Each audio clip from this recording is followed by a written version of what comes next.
Hello and welcome to this very special interview. Joining me today is someone who's been with the credit and the corporate and the banking and the financial world for over 2 decades and has about a year ago taken the plunge to start something called India Bonds. He's the co-founder of India Bonds. Vishal Goenka joins me today on this interview. And thanks very much, Vishal. A pleasure talking to you. 2 decades of banking experience, global, Indian. There's very little that you haven't done in the credit space. So let's dive straight in. India is a FD market, as they say. I mean, more than 200 lakh crore, I think, is the last number that I heard is lying in largely FDs and saving bank accounts. What is India Bonds seeking to do? Why did you start this company? Vivek, firstly, thank you for having me over. I think Money Paathshaala is a great initiative. We need financial education and literacy in the country, and you're doing a fantastic job. So congratulations on that. Thank you, Vishal. India Bonds started as a concept, as an idea, along with my co-founder a few years ago. As with the advent of technology, and especially in the post-COVID world, there was rapid kind of conversion and adaptation of technology, right? So if you take India's smartphone numbers, 400 million to 750 million. You take demat accounts, 40 million to about 130 million right now. And we always thought that as an emerging market, India, people know about equity, real estate, and gold, right? Because that is a classic Adam Smith economics of a growth of a country. But when I look at developed markets, bonds play a very, very important role in people's portfolio. Their financial awareness is much, much higher level. And when we saw that thanks to technology, you could access equities, FX, mutual funds at a click, we said, why not bonds?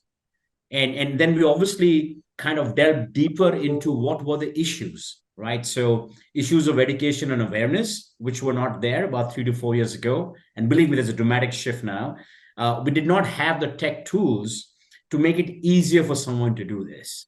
Or a matter of choice, which was not there. So we said, listen, with a dynamic growth in India and the kind of standard of livings going up, per capita going up, people only knew the FD market, and we can talk about FD market in detail. The reason being because the grandparents only knew that, our parents only knew that. If I study the history of modern banking, which is less than 100-year-old, when the Fed came or RBI came, before that, people used to keep money in mattresses or dug in the ground. And they said, hey, this is safe. Go and deposit it here and you can get it back. And that is changing now rapidly thanks to technology. So we started India Bonds saying, hey, a vision is a bond in every hand, that a person should have the choice, availability, and technology to earn higher returns for the savings. In fact, Vishal, every time I interview a mutual fund CEO, I always ask them that, you all as an industry seem to talk far, far more about equity than about debt. And I know India has had its challenges. 30 years ago, when I started reporting, we used to talk about how to deepen the Indian bond market. And I still keep hearing the same statement. How do we deepen the Indian bond market? So I have been on panels, I have been on panels and committees for the last 10 years saying the same thing. How do you deepen that's the word. But let me step back a bit since, we're also trying to educate people here. What is the importance of debt? We'll come to bond versus FD in just a bit. But what is the importance of debt, according to you, in a portfolio? So as the wisdom is that you cannot put all eggs in one basket. So whenever you're thinking of financial investments, you need to diversify. Typically, right? So even within asset classes, we talk about that you should not put, let's say, equity, which everybody understands, that you cannot put everything in mid cap or small cap, or you cannot put everything in one sector, diversify across sector.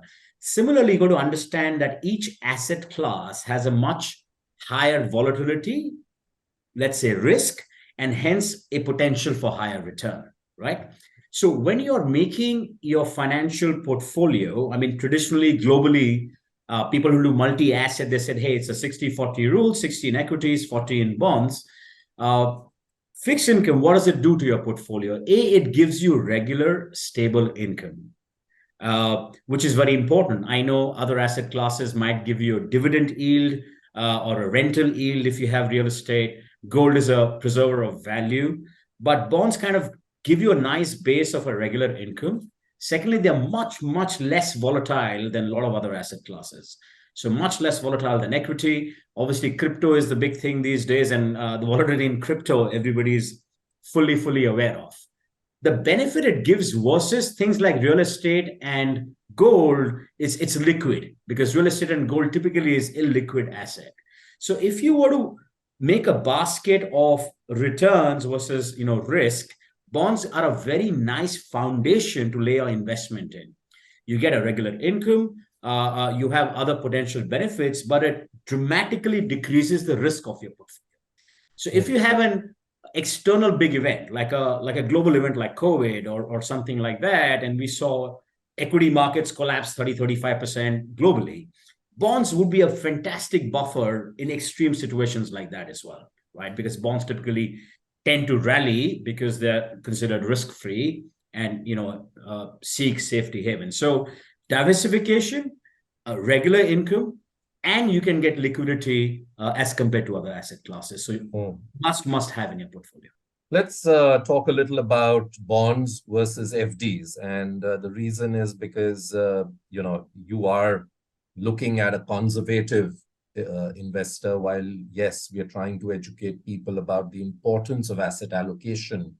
And several studies recently by a lot of mutual funds have come out to say that, balanced funds, for example, of mutual funds are doing really well now. Because as you rightly said, they add that stability to your portfolio, reduce the volatility, and you don't really compromise very significantly to the returns that you get otherwise. But given that India is such a big FD market, Yes. and therefore, why it is not the point. The fact is it is. How would you compare a bond that you would say offer versus an FD? What are the benefits? What are the risks vis-a-vis an FD? No, absolutely a good question. As I said earlier, FDs is a classic emerging market product, right? So there aren't that many FDs even in large Western economies, and that is a function of financial awareness, which is in a nascent stage or still a growing stage in India. So, and FDs really started, as we touched upon that, on the advent of the modern banking sector. People thought putting money in a bank is safety, and I can get my money back as soon as possible. Much has changed thanks to utilization of digital like demat accounts and technology. But I'll tell you the basic fundamental product difference, right? FDs give you good returns for a short term, typically 3 to 6 months. If you have some money and you have utilization later, you kind of park it in FDs. The risk thereabouts is what we call a reinvestment risk. What do I mean by that? So today I can put an FD, let's say at 7.5%. And if we think we are at a peak or close to peak of rates, then 6 months later, I'll probably only get 6.5%. So actually on an annualized basis, my total return is much lower. Bonds, you can lock in for 2 to 3 years, 5 years, depending on your investment horizon, and you make a consistent return and you don't have a reinvestment risk. Second point is about, illiquidity of penalty, right? Even if FDs you need to break, they're usually a penalty. It's only for senior citizens that they waive off, or banks waive off these kind of options. Bonds you can trade in the market. We can say how liquid or not it may be, but bonds are much more liquid than other fixed income options in this country, right? So like national savings certificates or PPF, postal bank bonds and things like that, which you cannot break in and they have a lock-in. So secondary market bonds have that liquidity. Bonds give you a much wider choice, right? So FDs are classically issued by banks, deposit-taking NBFCs. You can buy bonds of public sector organizations. You can buy, government-owned entities. You can buy bank bonds. If you trust the bank, you can buy subordinated bonds of bank to get a higher return. So the choice is much wider. The good thing that FDs have, as globally and in India, that you have a deposit insurance guarantee of up to 5 lakhs, right? So if you're absolutely retail investor, 1 lakh, 2 lakh, 3 lakhs, I think your deposit is guaranteed. But whenever you start investing more, then FDs, theoretically, that guarantee does not apply to you. But that is a good trust marker for FDs. On the other hand, bonds have potential of capital gains, right? So if interest rates were to come down, you could also make money via capital gains upon from return. So net, I think FDs is a short-term, well-known, well-understood, I think a classic product, which helps you in the short term. But if you really want that 200, 300 basis points higher than FDs, then bonds is a great option, great variety. Currently in the economic scenario, we have higher FD rates in India. Okay, that's typically about credit offtake, which has been pretty robust. But traditionally, FDs have been giving much lower rates than bonds, in corporate bonds specifically. So yeah, right now it might look attractive and we are talking about that. But as people get more financially aware and you have to make your money work, I think bonds, especially since 2017, 18, cleansing of the credit cycle in India became a very good option. So Vishal, what does IndiaBonds do? I mean, if I've come to you, say, with 5 lakh, I have also an option to go to a debt mutual fund.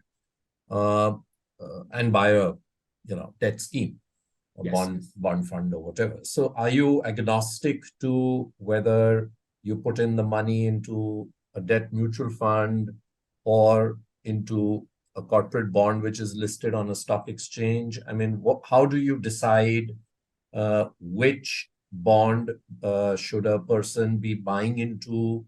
How do you do? Of course, you've got a wealth of experience personally in terms of finding out, whether it's a good credit or not to be putting your money into. But how does it work? There are multiple questions you've asked me in that one question. So I'll try and answer sequentially. Firstly, it is not either or. So I think debt mutual funds and direct bond investments can coexist, much like an equity market that you see. But obviously, equity market, we're talking about higher risk, higher returns. Strategies, sectors play a much more important role.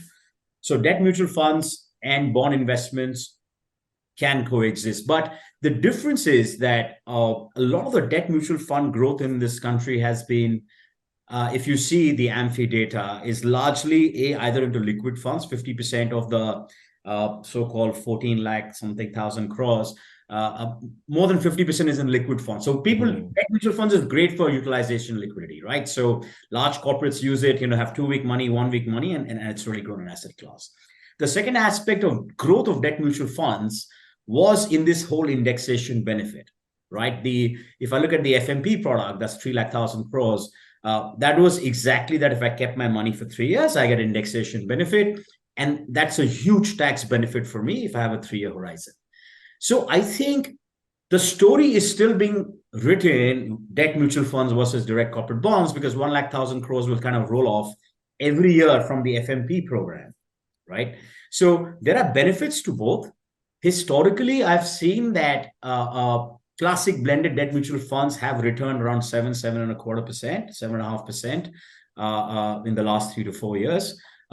In direct bonds, you can make, depending on your risk appetite, you can carve it out, right? You can earn 8.5%, 9 to 10%, etc.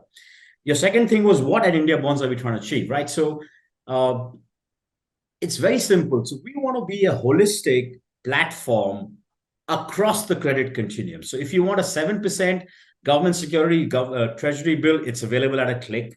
Why people prefer over the RBI retail program is because these come into your demat account. With RBI retail, it goes into SGL kind of an account. If you want security AA plus single A, you can still buy 8.5%, 9%. And we also have high yield. We go up right up to a single A. So unlike other platforms, at any point of time, I think we have about 100 bond choices on our platform.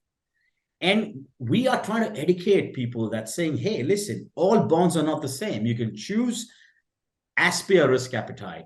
A lot of information is provided. So investing in bonds through stockbrokers has existed for the last 10 years to a point of deepening the corporate bond market. But the information wasn't available along with that. Information was only to a very handful of people. Now we've opened that, right? There are about 100 blogs and videos on our website trying to explain.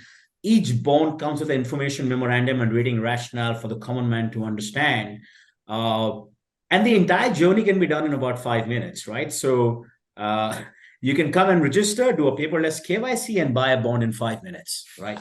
And there are lots of tools that I can talk about.